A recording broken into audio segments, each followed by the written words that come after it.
Good morning. Good morning.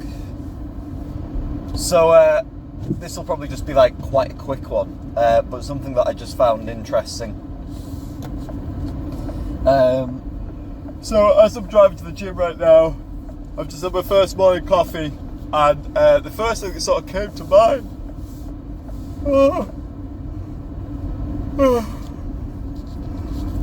The first thing that came to mind was something in a video that I watched yesterday about a guy who was talking about why he was no longer frugal. He had like a money channel, and what I quite liked was there was a point in it, and I think that's the point that I'll make today, which is that sometimes you shouldn't be saving. Now, the vast majority of you probably will be needing to save in order to get somewhere. My goal is obviously to get to 100,000 in net worth, and by the way, guys, I did all the numbers just after Christmas there. I'm at around about 46 and a half or something like that, which I'm really using all the metrics and everything that I've been using. I'm at around about 46 and a half now, so I'm very, very happy with where the net worth is going. We're almost halfway there. So what's struck me by listening to this guy's video is that he was saying that he's no longer going to be talking about frugality on his channel. I'll see if I can. I might post a link to it if I remember. But one of the things that he was saying, that there was a point where he joined the Peace Corps and basically was sent to fuck around in Ecuador with the Peace Corps, and he was making about $580 a month there. Fucking nothing. And he was just saying, well, yeah, I wasn't spending any money then because he just what would be the I wasn't saving any money. What would be the point? You're living so leanly in the first place that not spending the $20 or $30 or something to go out with people so you could save it. The payoff is so minimal, i.e. saving, literally maybe over the course of a whole year, $300, and the trade-off for that is that you haven't seen your friends and shit at all. Of course you wouldn't do that.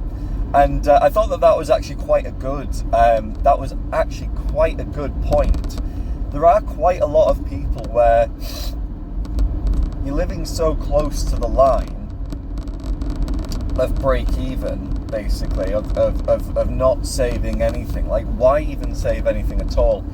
And I do think that there are basically conspiracies going on to force that mentality on a lot of people. It's something that I think of quite regularly. Why am I even bothering trying to get to this £100,000 net worth goal when I just get taxed so much? And you worry about a wealth tax and things like that as well. And that's quite a I think that's kind of like a I think that's kind of like a normal thing. There is a that is kind of the point of forcing people to get taxed so high. That's why there is graduated income tax. Anyways, so when should you not be saving?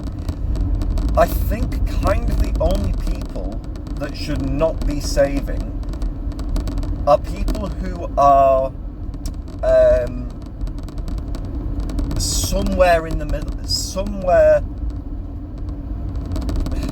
The only people who should be saving, rather, are people who are somewhere in the middle class. If you are really, really close to the line, right, and you're basically if you save for a whole year, you'd have another $2,000 or something, really nothing to write home about. If a year of savings is $2,000 for you, there are other things that you can change in your life, right?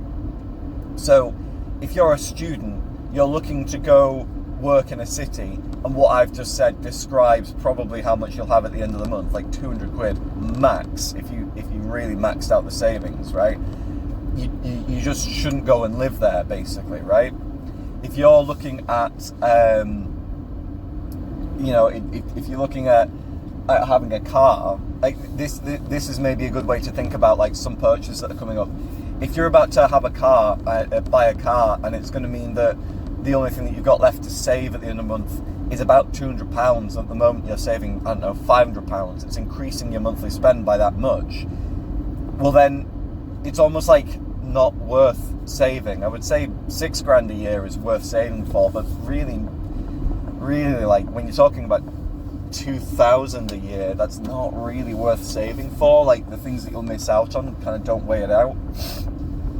And that's maybe why, if you are somewhere in the middle class, you need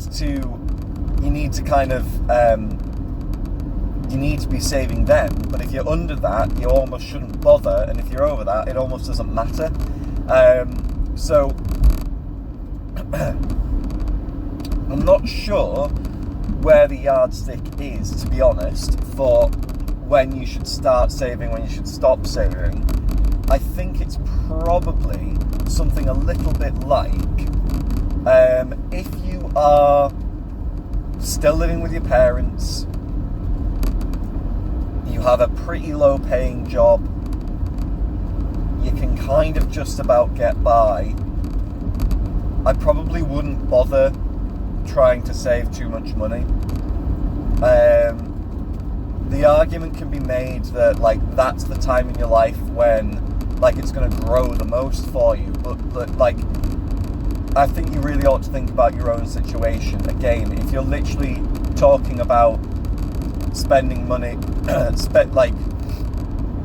excuse me, I can barely think this morning. If you're literally talking about,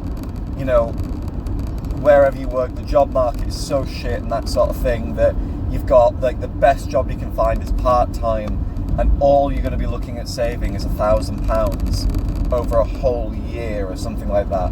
So what, 80 quid a month? I would put that 80 quid into an online course and get yourself out of wherever you live. Like that's a no-brainer. That is absolutely what you should be doing. On the other hand, if you're living with your parents, the job market is fairly good, then you ought, and you're like fairly well paid. If you have a genuine thing where you could be saving, I don't know, about £1,000 every month, and that could be fairly easily done if you're still living with parents or something like that. £500, £500 to £1,000. If you're sort of saving that every month, I would definitely do it. I'd probably do it for £300 even. If the job like has places you can go with it, if there's prospects afterwards, I'd say £300 to £500 to £1,000. That's definitely when you should start looking at like saving money. I probably wouldn't really like.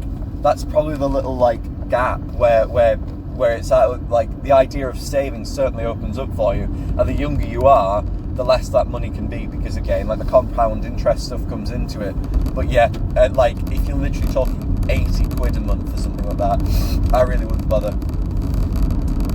So what does that mean then? Like, should you just spend your money on bullshit whilst you're still poor, or like whilst you're still trying to get up? No. You should still,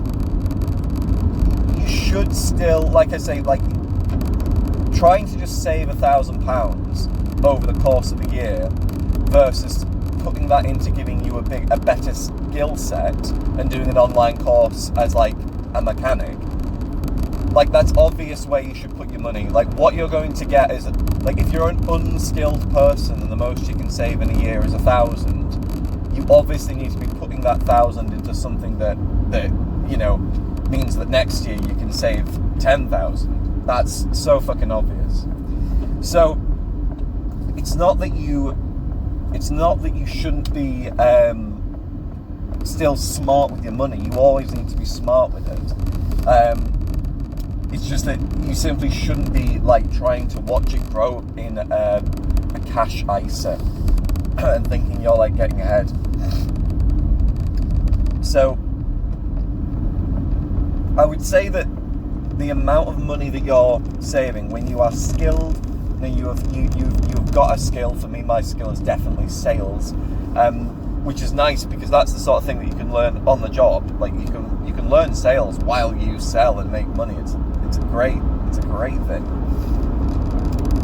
So when you sort of probably hit around about being able to save about 300 quid a month, 200 to 300 quid a month, I'd say 300 actually, maybe start at like 250 or something like that, but yeah, so about £300 a month saved, that's when you ought to start looking at, that's really when you ought to start. I mean, you have skills, whether you live with your parents or not, I don't think is relevant to the number of 300, and then just up from there. Now after that, at what point do you start being unfrugal again? Basically, you've already paid the price, you've put in a shitload of work. At what point now do you start going like, I can kind of just never look at the price tag? I mean, I personally don't have any experience with where that number is now. So it's probably in the millions and then some. I don't think that I like at 100 grand net worth. I'm still obviously going to be looking at the price tags of stuff. I'm still going to be frugal. I'm still going to be trying to save. I'm still going to be doing all the tax advantage stuff, cash ISAs, stocks and shares ISAs, keeping myself tax efficient. Like that's all stuff that I would be doing. So maybe it's like, maybe it's when you've got incomes that are, God. I mean, I suppose everybody, like, even if you are a millionaire, you have to look at the price tag sometimes. Like, being a millionaire now means that you might not even have, like, Rolls Royce money, never mind, like, private jet money. So, I suppose that, like, there is that. And there's books that I've alluded to before, like The Millionaire Next Door. They always do say, like, frugality is one of the most important things for getting someone who is in the middle class to be a millionaire and be a prodigious accumulator of wealth. But if you're talking about someone who maybe has a business that makes like high six figures a year or something like that, that's probably where you can you could shop at Chrome Hearts, or you could, just say, get it done and spend the money. That's probably it. But I'd say for most people, saving is extremely important. Now, the amount of people that are going to be watching my channel that are high six figures and above, I think, guys, if you are watching this channel, you're getting something from it, you're high six figures and above, let me know whatever the hell it is, because I'm going to start talking about that a lot more and getting in touch with you guys off the back of it, because if I've said something that interests you, tell me. If I don't think that's the case though. I think that if you're watching this, you're probably you probably don't either have a bag, you're just starting your bag, or you're probably whereabouts I am, which is on the way to 100k. Maybe you're beyond that. I don't think there's any like millionaires. I think I've got that like lower end of it, if there's any kind of audience right now. So with that in mind, watching this, you probably should be saving. Now, maybe some of you do actually come into that category of like, wherever you live, jobs are shit, and you just need to, like, you can't do anything but spend the money. You've got like a couple of friends that you see, and seeing them, keeping up with them costs the 50 quid that you would otherwise be saving a month. Yeah, get it. I do totally get it. That's fair, but just maybe keep in mind that if that is what it's like where you are physically, you might need to move out of there quite soon. So yeah, that was kind of a short one, guys. I think that you might have to decide your own thing. My net worth projections are based, like, of getting to about 100 grand, are about based on me saving roughly 1,400 a month, which I think over the year averaged out I can potentially do, but that's kind of before I really attack any growth from stocks and shares, or really take advantage of stock market crash, which I'm still telling you guys, I'm locking it in. End of 26, start of 27, I do still think this crash is coming. So thank you very much. Let me know what you think in the comments. Where is your particular band? Where does it start? And maybe if one of you has finished that band, brilliant. But you are probably a saver and a frugal person if you're watching this, or at least trying to be. So what are your bands, right? Is it £300 a month? Is it 500, a grand? I'd certainly say starting for 300 is right, but if you don't think that 3,500 is worth saving for every year, tell me why. Remember to subscribe, guys. You can hit the bell icon to get a little update every time I make one of these videos if you quite like them. And I'm looking forward to hearing from you. Bye.